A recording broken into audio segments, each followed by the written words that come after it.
Muy buenas tardes, soy el padre David Jasso Ramírez y les saludo con muchísimo gusto desde casa en Monterrey, esperando que estén muy bien también ustedes en casa. Estoy muy contento y agradecido con la invitación a este Foro Nacional de Pastoral Vocacional Online que organiza la Comisión Episcopal de Vocaciones y Ministerios y también la Dimensión Episcopal para la Pastoral Vocacional y su Consejo Nacional. Gracias, Monseñor Gonzalo, gracias, Padre Octavio, gracias, Padre Edgar, por la invitación. Me da muchísimo gusto encontrarme con todos ustedes, coordinadores diocesanos, coordinadores de órdenes, de institutos de vida consagrada, de pastoral vocacional, en fin, con todos ustedes quienes trabajan de cerca con jóvenes y con las vocaciones. Hace rato, por la mañana, con el padre Miguel Espinosa, tuvieron la oportunidad de reflexionar sobre la realidad del acompañamiento en esta clave vocacional de los jóvenes y que realiza la pastoral juvenil y los desafíos que enfrenta a partir de Gaudete et Exsultate y de Christus Vivit. Hablarán también con el padre Lavaniegos sobre los desafíos que presenta la pastoral juvenil en esta nueva normalidad y la pastoral vocacional también a la luz de estos documentos eclesiales. Así que comencemos con lo que me han pedido en este momento, con el deseo de volvernos a ver más tarde en el panel. La presentación que utilizaré como apoyo, he pedido que la tengan ustedes también a la mano para poder ir revisándola juntos y que eventualmente también pudieran verla posteriormente o compartirla con quienes ustedes deseen. No podemos mirar la realidad, discernirla y actuar en ella sin tomar en cuenta el contexto de la pandemia. La pandemia está siendo una experiencia desestructurante en más de un sentido y por supuesto estamos viviendo esta pandemia de manera muy diferenciada y muy segmentada en el país. Adelantó tendencias que veíamos venir, ya veíamos venir las reuniones virtuales, ya veíamos venir las clases en línea generalizadas y esto pues bueno se ha acelerado también nuestro discernimiento, ha detenido muchas cosas, sus consecuencias serán visibles en las personas, en la sociedad, en las instituciones y aún no se ha ponderado lo que realmente será. Este contexto en el que se ha dado la pandemia del cambio de época tomó fuerza propia. Es una realidad en la que tenemos, hay que reconocerlo, más preguntas que respuestas y cualquier cosa que digamos resultará incompleta, ¿sí? Porque esta es la naturaleza de las emergencias. Las emergencias, como hemos visto, aceleran procesos históricos que en otro momento tomaría años vivir o decisiones rápidas que se tuvieron que tomar y se seguirán tomando, decisiones que quizá hubieran pasado años para que se dieran.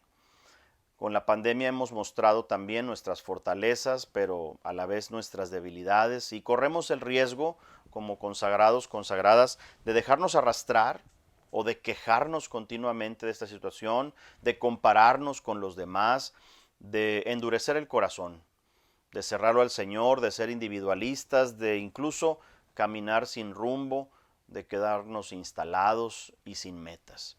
Sin duda, no somos los únicos que vivimos esto, no somos los mismos de antes. Consagrados, sacerdotes, agentes de pastoral, hemos cambiado mucho en estos últimos meses. Y por eso el Papa Francisco nos ha recordado hace unos días de las grandes pruebas de la humanidad y entre ellas la pandemia, se sale o mejor o peor, pero no se sale igual. No saldremos igual, saldremos distintos.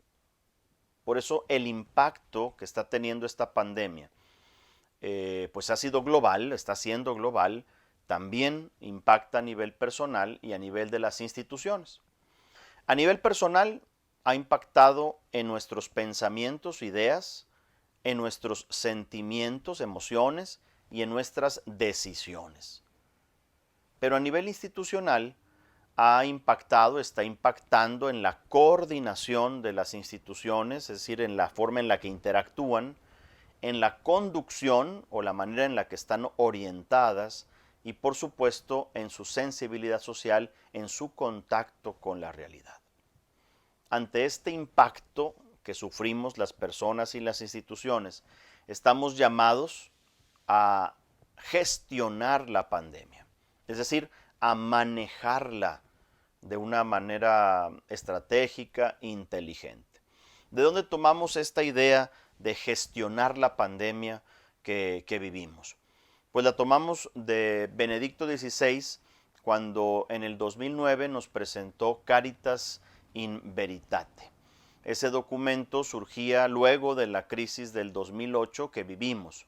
Y en el número 21, el Papa Benedicto nos decía: los aspectos de la crisis y sus soluciones, así como su posibilidad de un nuevo desarrollo futuro, están cada vez más interrelacionados. Es decir, es multifactorial la situación que vivimos. Y se implican, dice el Papa, recíprocamente y requieren esfuerzos para comprenderlos unitariamente y una nueva síntesis humanista. Es decir, no podemos ver solo la crisis económica separada de la crisis eclesial, o la crisis eclesial separada de la crisis ecológico-ambiental o de salud. Todo está conectado, dirá luego el Papa Francisco en Laudato Si número 16. Benedicto entonces nos invita a mirar la crisis y gestionarla. Dice, la crisis nos obliga a revisar nuestro camino, a darnos nuevas reglas, a encontrar nuevas formas de compromiso, a apoyarnos en experiencias positivas, rechazando las negativas. De este modo, la crisis, podemos poner ahora la pandemia, se convierte en ocasión para discernir y proyectar de un modo nuevo. Conviene, decía Benedicto, afrontar las dificultades del presente en esta clave de manera confiada más que resignada. La invitación del Papa Benedicto a confiar, pero a ver la crisis como ocasión de discernimiento y de proyectar algo nuevo. El Papa Francisco, por otro lado, en el pequeño discurso y documento que dedicó de un plan para resucitar, nos dijo: después del coronavirus será necesario sembrar semillas de nueva civilización. Dice, no tengamos, dice, miedo a vivir la alternativa de la civilización del amor. Y con esto de la civilización del amor recordamos todo el camino del CELAM con respecto de la pastoral juvenil, ¿verdad? Y la civilización del amor que propone Juan Pablo II. Dice el Papa Francisco, la civilización del amor se construye cotidianamente, ininterrumpidamente. Supone un esfuerzo comprometido de todos, supone, por eso, una comprometida comunidad de hermanos. Así que esa visión humanista de la realidad y esa comprometida comunidad de hermanos, tanto de Benedicto como de Francisco, nos hablan ya de este reto que tenemos de gestionar la crisis, ambos lo hablan, de gestionar la pandemia, de manejarla y no dejar que nos maneje, ¿sí?, sino tener la capacidad de hacerlo. ¿Por qué gestionar?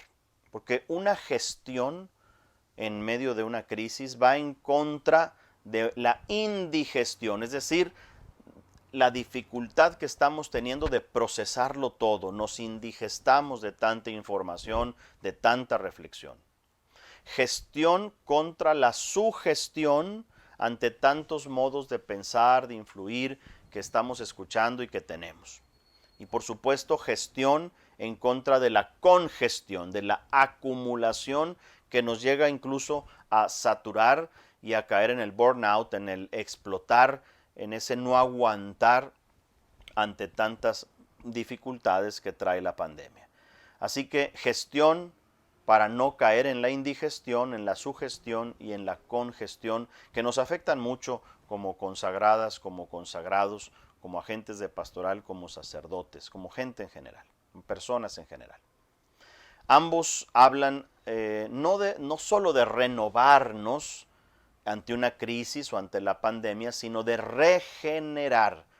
que aquí hay una clave interesante, ¿verdad?, para la gestión de la pandemia. ¿Por qué hablan ellos de regenerar? Porque cuando se regenera algo, es decir, cuando se produce de nuevo o se da a luz algo, es porque se toma algo de lo que ya tenía, ¿sí? No se inventa, ¿sí? No solamente se hace nuevo, sino que se genera a partir de lo que ya se tiene. Como muchas especies en el mundo animal, en el mundo vegetal, que regeneran sus tejidos, que regeneran partes de su cuerpo, por ejemplo la lagartija, que regenera parte de la cola cuando se le corta, los venados que regeneran los cuernos una vez que se les cortan. Hay un pececillo, un pez cebra, que regenera incluso su corazón, ¿sí? Regenera los tejidos de su corazón y se están haciendo estudios para verificar qué es lo que tiene ese pececillo que pueda servir para los seres humanos. Por eso también la piel se regenera después de una herida, ¿sí? Vemos cómo los huesos después de una fractura se regeneran, ese material óseo. Así entonces no hablamos de renovar o de reinventar o reinventarnos o renovarnos, sino más bien de regenerarnos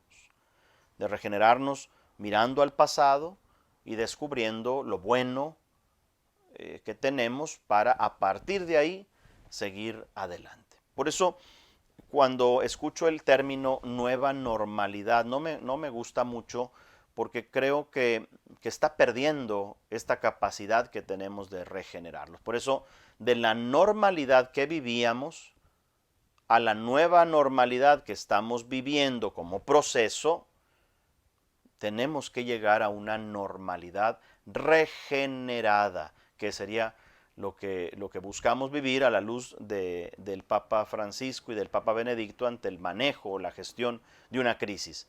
¿Por qué regenerar? Porque debemos evitar que se degenere la persona, que se degenere la sociedad, que se degenere la pastoral, ¿sí? Regeneramos para evitar que se degenere, como lo hacíamos para gestionar. Gestionamos para evitar la indigestión, la sugestión y la congestión. De ahí entonces que en este camino de regeneración personal, institucional, pastoral, queremos iluminar nuestra forma de pensar, nuestra forma de sentir, nuestra forma de actuar. Y también iluminar a las instituciones, a las estructuras, en su conducción, en su coordinación y en la sensibilidad que tengan con la sociedad. Hoy usaremos precisamente para esto el Proyecto Global de Pastoral. Proyecto Global de Pastoral 2031-2033 que los obispos en México nos regalaron para poder orientar precisamente esta reflexión sobre la pastoral juvenil, la pastoral vocacional, la relación entre ambas en la pastoral de conjunto y una perspectiva en este camino de regeneración, de normalidad regenerada en la que queremos vivir. El proyecto global de pastoral surge en el 2018 ante una llamada de atención del Papa Francisco en 2016, cuando convocó a los obispos a tener un proyecto pastoral, un serio y cualificado, decía el Papa, proyecto pastoral comprometido y exigente. Y es ahí, en 2016, donde los obispos empiezan un camino para finalmente en 2018 regalarnos este proyecto global con una mirada amplia al 2031-2033, hacia la celebración de los 500 años del acontecimiento guadalupano y los 2000 años de la redención de Jesús. ¿Por qué utilizar el PGP en este foro que estamos teniendo? Lo utilizamos porque el PGP puede ser una herramienta para gestionar la pandemia. Es decir, una herramienta que nos ayude a gestionar la situación de la pastoral juvenil y de la pastoral vocacional. Porque creo yo que lo más interesante del PGP no solo es lo que dice, sino lo que no dice, es decir, lo que está entre líneas, lo que nos provoca gracias a lo que dice, lo que nos orienta por las palabras que encontramos, por el rumbo que nos dan los obispos. El PGP es la voz de los obispos que primerean, que dan el primer paso. Son ellos los que ante el llamado de Pedro, en este caso al llamado del Papa Francisco, dan este paso y dicen, va, órale, le entramos al reto que tiene México y que tienen las personas que vivimos en México.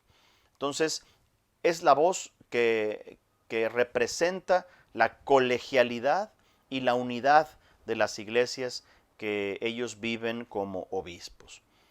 Parten de una memoria agradecida, de ir hacia atrás y agradecer todo lo que ha vivido el país y la historia de evangelización que tenemos, y un serio examen de conciencia. Si ustedes leen sobre todo la primera parte del proyecto global, donde hacen una mirada sobre la realidad, descubrirán que son duros en el examen de conciencia y sobre todo son duros consigo mismos, reconociendo que hay muchas cosas que han dejado de hacer y que hay muchos retos y desafíos a los que se están enfrentando.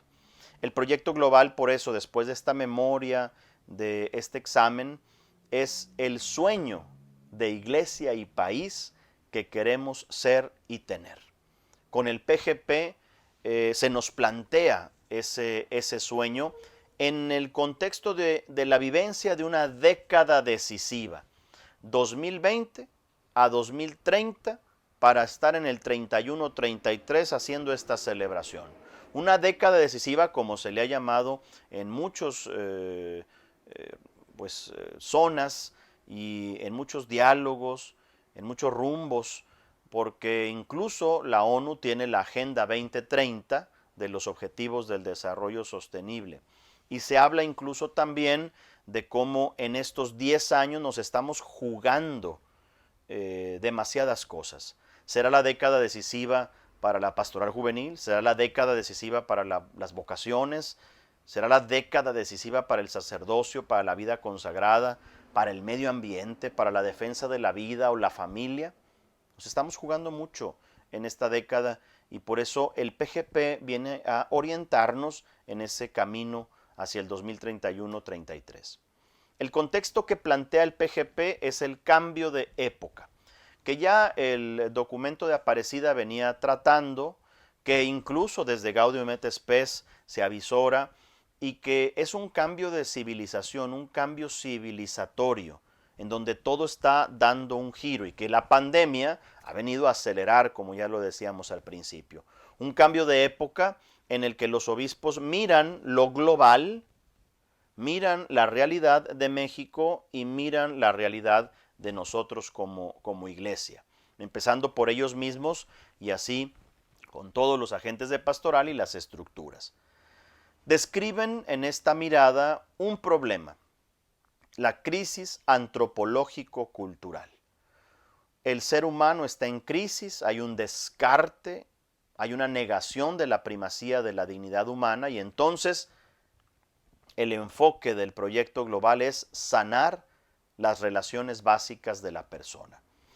Se han fracturado, se han fraccionado estas relaciones, no nos relacionamos bien con Dios, ni con nosotros mismos, ni con los demás, ni con la casa común, y entonces viene Jesús como Redentor a mostrarnos el camino para tener una mejor relación con el Padre, una relación mejor con nosotros mismos, integrándonos, una relación con los demás en clave de fraternidad, de hermanos, y obviamente una relación con la casa común, lugar en donde vivimos y del cual somos responsables, como lo ha dicho en Laudato Si, y como lo dirá seguramente en la nueva encíclica sobre la fraternidad, para poder sanar todas las heridas que tenemos en nuestras relaciones. Esto es el enfoque del proyecto global, ¿sí? Y la luz de la redención, por un lado, para relacionarnos mejor, y la luz del acontecimiento guadalupano con el compromiso de los obispos de construir la casita sagrada. Dice la Virgen en el Nican Mopogua a Juan Diego: mucho quiero, mucho deseo que aquí se construya mi casita sagrada.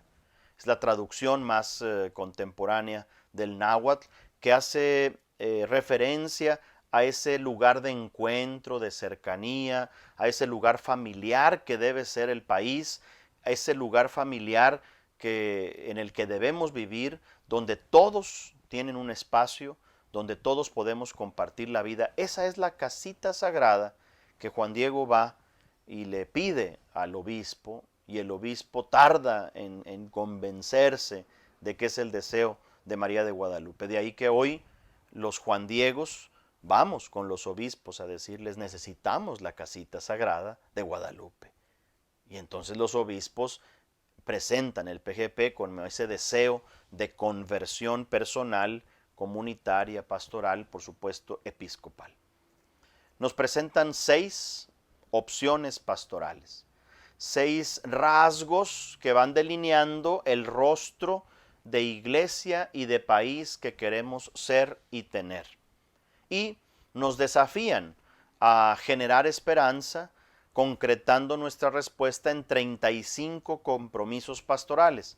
Mientras las opciones son transversales y nos ofrecen un paradigma de iglesia, una visión, un horizonte, un rostro, los compromisos nos presentan un programa para poder llevarlo a cabo de manera libre, porque el PGP no quiere atropellar ni suplantar lo que se hace en las diócesis, en las provincias, el camino que llevan las comunidades religiosas o los movimientos laicales. Simplemente el PGP se propone como una luz que orienta y que se toma en diálogo con las constituciones y los postulados de las congregaciones, con el carisma de las congregaciones, pero también de los movimientos laicales, y también, por supuesto, los planes diocesanos y provinciales que ya existen y que llevan tiempo como en un proceso, de tal manera que el PGP ilumina, orienta, dialoga, y a partir de ahí surge una propuesta distinta. Esto de la mano de un recurso que comentaremos más adelante y que el proyecto global llama, en el número 15 y 16, inteligencia espiritual de la pastoral, o inteligencia pastoral de la misión cristiana, ¿sí? De tal manera que el PGP se proponga como eficaz medio para hacer operativas las estructuras eclesiales. Lo veremos adelante como una estrategia también para nuestra pastoral. Así que antes del COVID-19, ya la Conferencia del Episcopado había planteado una ruta, un camino para difundir el proyecto global y también para hacerlo propio, eventualmente implementando algunos de sus compromisos o de sus orientaciones principales. ¿Lo has leído? ¿No lo has leído? ¿Lo conocías? Quizá muchos de ustedes lo han tomado en cuenta, otros no. No importa, estamos en ese proceso. Conscientes, les digo con honestidad, de que el PGP ha sido como una semilla en la tierra, como dice el Evangelio, el reino, que ahí va y que no sabe uno cuándo crece y cómo crece, pero va dando, va saliendo entre la tierra y buscando dar fruto. El PGP, debo confesar que ha sido como una levadura en la masa, en la gran masa de la iglesia, y que puede ir fermentando poco a poco, en esta década que tenemos por caminar hacia el 31-33.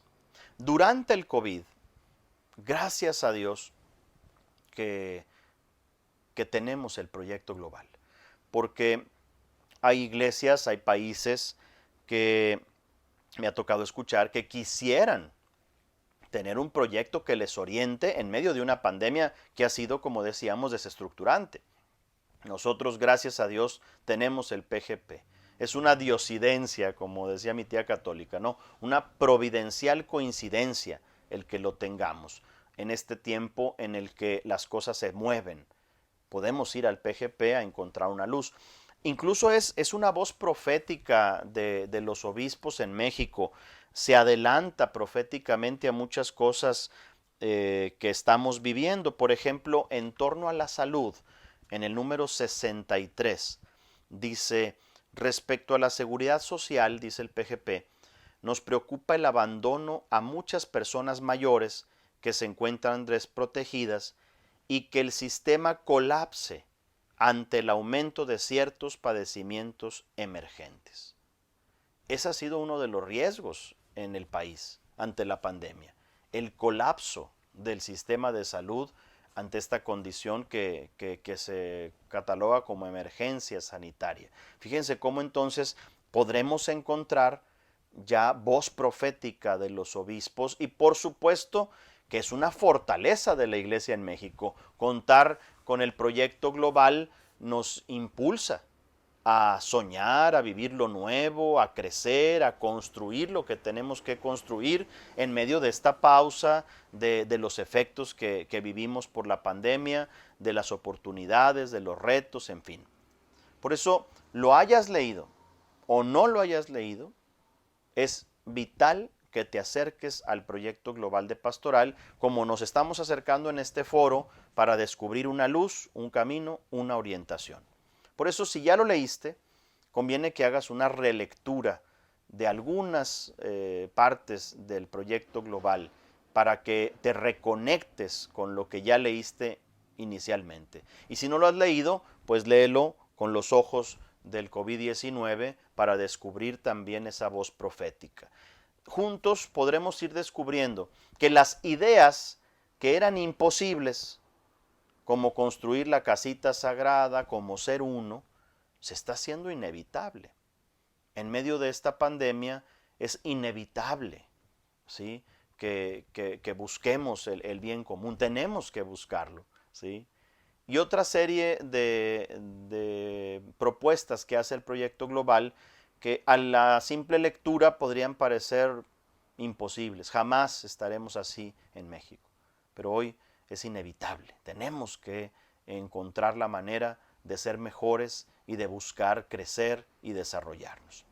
Esto que les ofrezco, hermanas y hermanos, es nada más un aporte pastoral que quiere provocarlos y provocarnos inquietudes, nuevas búsquedas, quiere orientarnos también en nuestro discernimiento, suscitar quizá algunos compromisos de cada uno, de cada una en el lugar, en el contexto que cada quien tenga.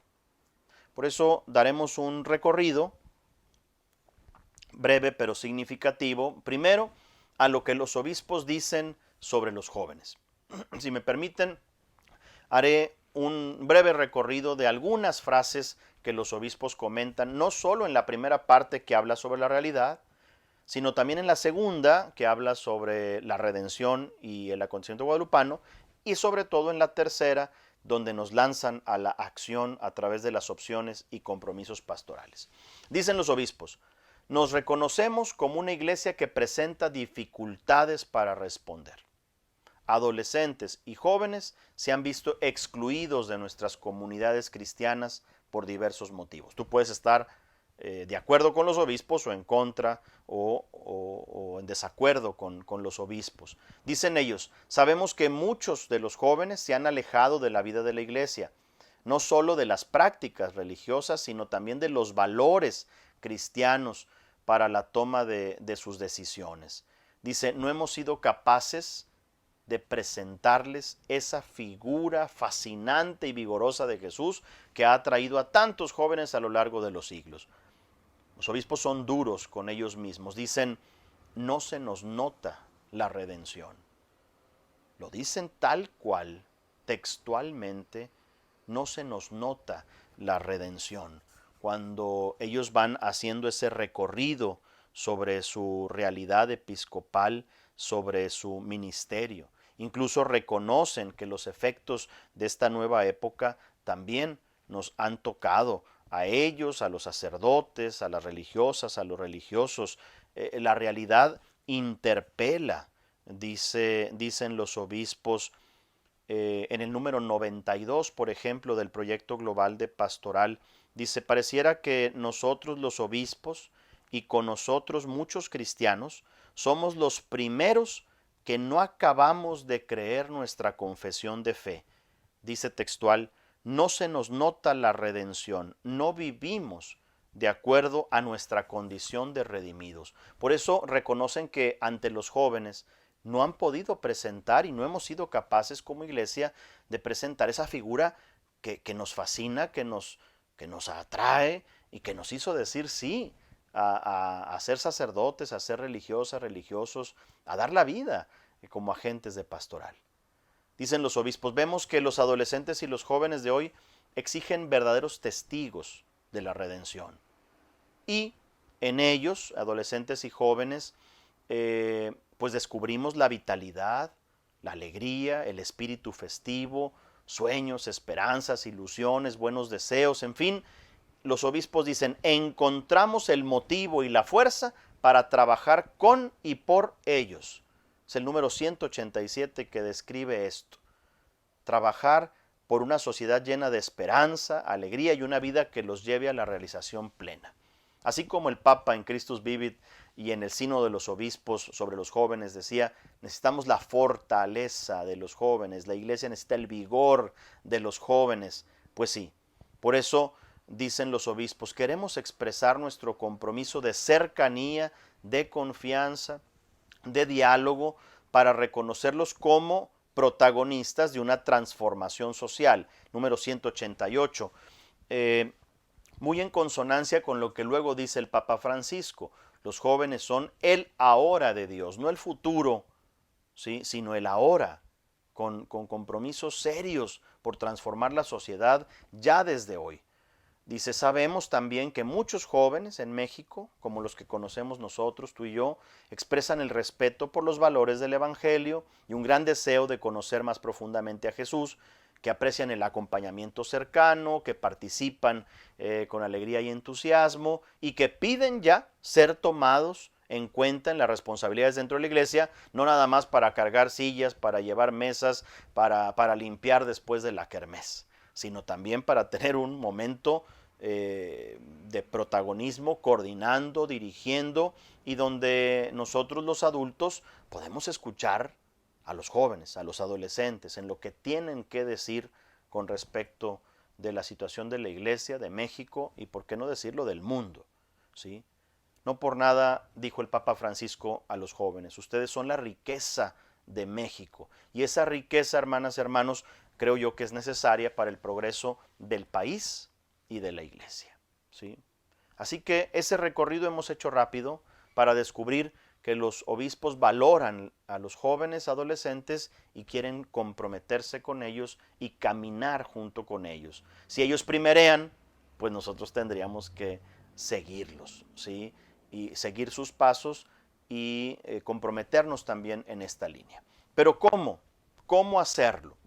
¿Cómo ha de ser la pastoral en general y la pastoral juvenil y vocacional desde esta óptica del proyecto global de pastoral? Miren, el PGP quiere ser una propuesta en el camino de renovación misionera de la Iglesia en México. Recordaremos todos y todas que Aparecida habla de esta renovación de las estructuras, ¿sí? Hacer nuevo mucho de lo que tenemos en la Iglesia. Luego también, como el Papa Francisco, en el Evangelii Gaudium, habla del sueño misionero, dice, capaz de transformarlo todo, horarios, estructuras, etcétera, que todo sea misionero en la iglesia. Con esto nos da la clave del paradigma de la iglesia, es una iglesia misionera, paradigma que retoma ahora el Directorio para la Catequesis y que habla también de este signo de misericordia que debe ser la evangelización y la catequesis, de este laboratorio de diálogo misericordioso que ha de provocar una iglesia que es misionera. Entonces, en el deseo de cambiar, de renovar, de proponer nuevas formas, hay algunos que quieren renovar todo, sí, pero sin cambiar sus ideas, su concepto teológico.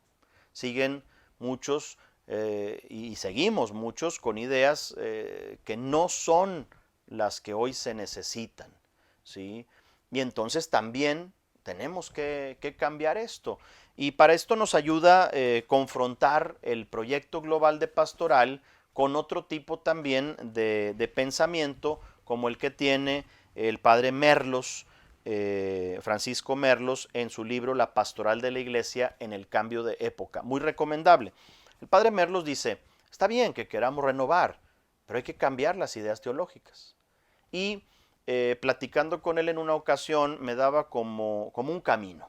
Decía, puedes cambiar acciones, ¿sí? Puedes hacer cosas nuevas, pero si no cambias mentalidad y actitud, de nada sirve la acción, el proyectito, la actividad.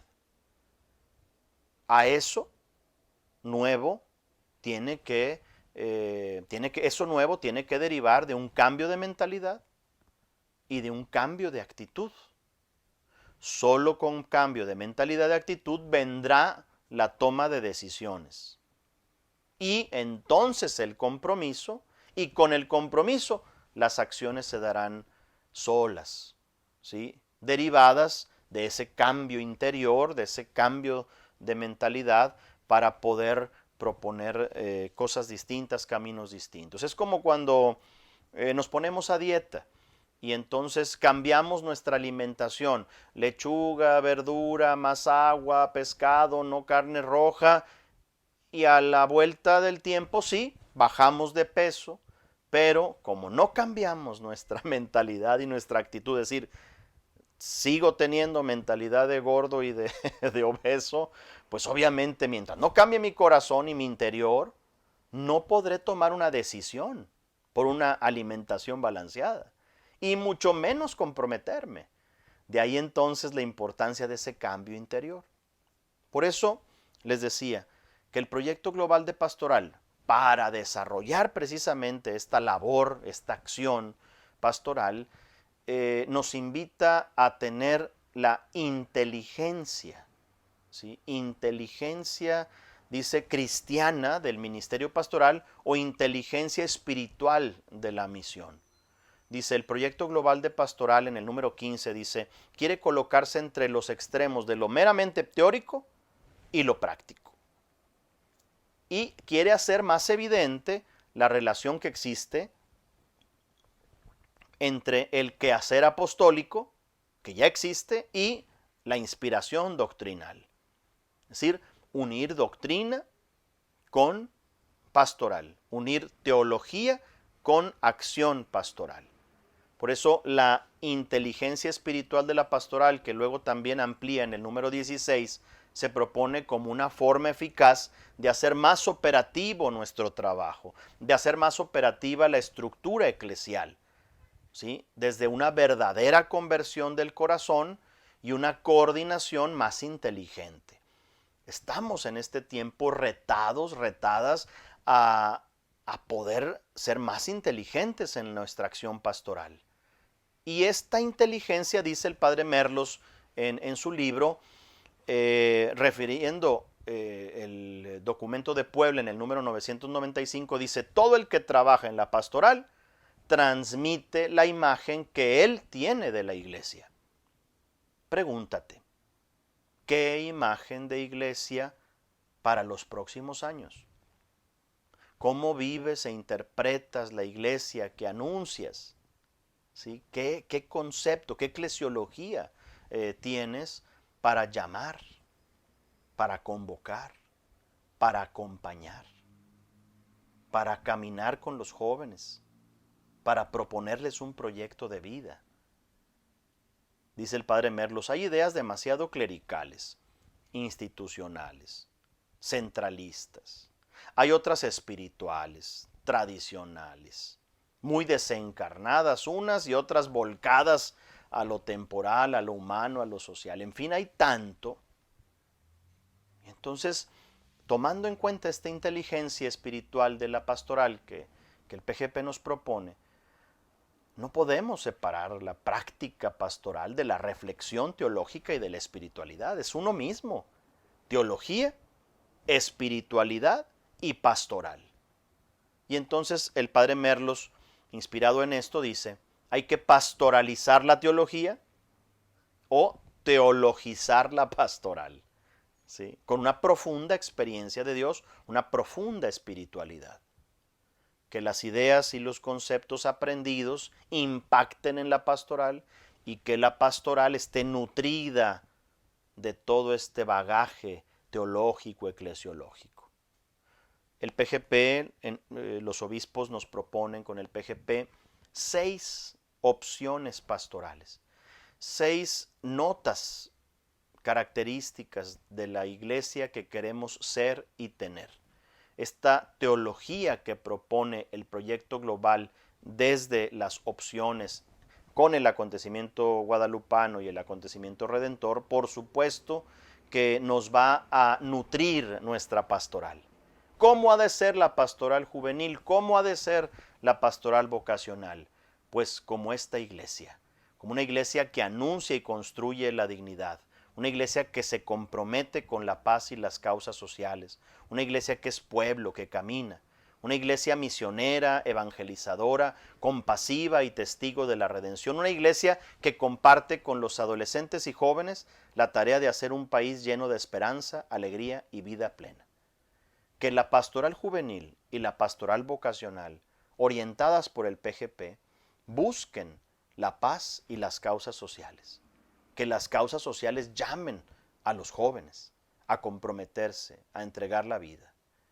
Que esta pastoral vocacional y juvenil sean pueblo, abiertas para todos y todas sin exclusión. Que no dejen la misión y la evangelización, que sigan siendo compasivas y testigos de la redención, que anuncien y construyan la dignidad en una sana antropología cristiana contra la crisis antropológico-cultural. Y por supuesto, que compartan con adolescentes y jóvenes la tarea de hacer de este país un país lleno de esperanza, alegría y vida plena. No solas o separadas, sino en conjunto. ¿Sí? En una pastoral de conjunto y no solo en un conjunto de pastorales. Por eso el proyecto global dirá, necesitamos un ejercicio pastoral más sinodal, donde caminemos juntos, pero con sinergia, de manera transversal, subsidiaria y gradual. Estas 4 características, hermanas, hermanos, nos ayudan a entender cómo ha de ser nuestra pastoral. ¿Cómo hemos de llevar a cabo la acción? Sí, caminando juntos, pero con esta transversalidad donde todos vamos opinando y encontrándonos, donde nos ayudamos, donde la práctica que tú hiciste me sirve y en el intercambio lo que yo hago te sirve a ti y entonces vamos creciendo en un proceso gradual de crecimiento, de desarrollo y de propuesta. Por eso da mucho gusto que los obispos mexicanos, cuando hablan de los jóvenes en los compromisos pastorales, refieren 5, pero me detengo en 3. 1 habla sobre iniciativas pastorales para un proyecto de vida, que ayude a fortalecer el proyecto de vida, y ahí está el enfoque juvenil y vocacional. Por otro lado, dicen, hay que acompañar y promover encuentros con Cristo vivo, pero que desemboque todo en una cultura vocacional con un sentido querigmático. Y finalmente, en otro de los compromisos, dicen los obispos, hay que evangelizar, favorecer la evangelización, la misión, pero para que el joven descubra el sentido de la vida y la misión en la sociedad y en la iglesia. Fíjense cómo entonces los obispos en los 3 compromisos firman con un aspecto de proyecto vocacional, de sentido de vida, de cultura vocacional.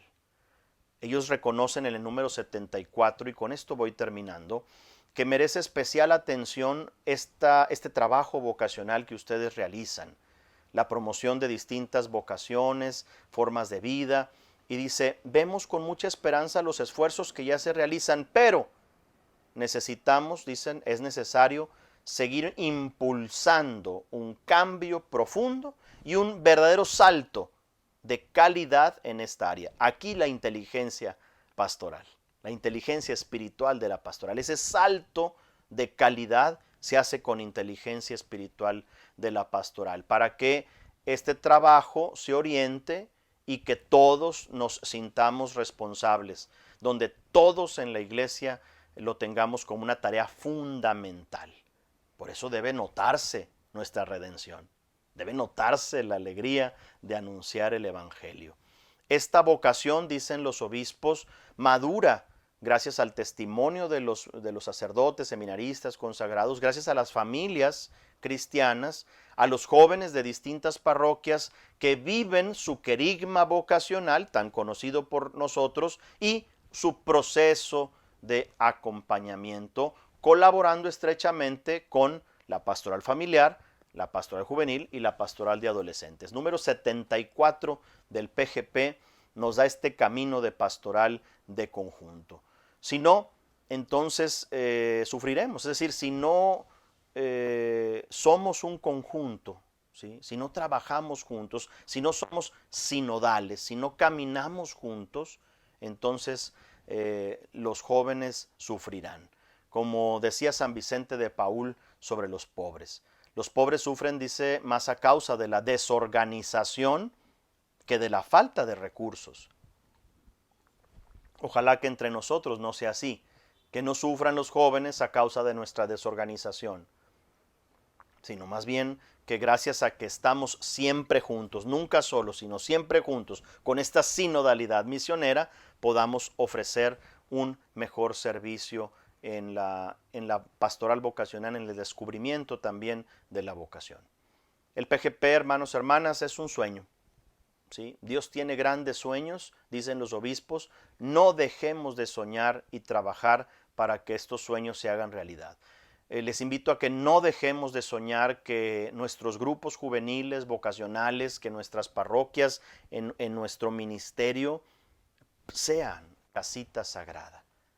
Primero el grupo juvenil, el grupo vocacional, tiene que ser casita, donde se pueda vivir esa experiencia cristiana del compartir, de la fraternidad, de la corresponsabilidad, del compromiso con la sociedad, especialmente con los más necesitados. Una casita sagrada donde vivamos lo nuevo para construir lo nuevo, en esta normalidad regenerada que queremos tener.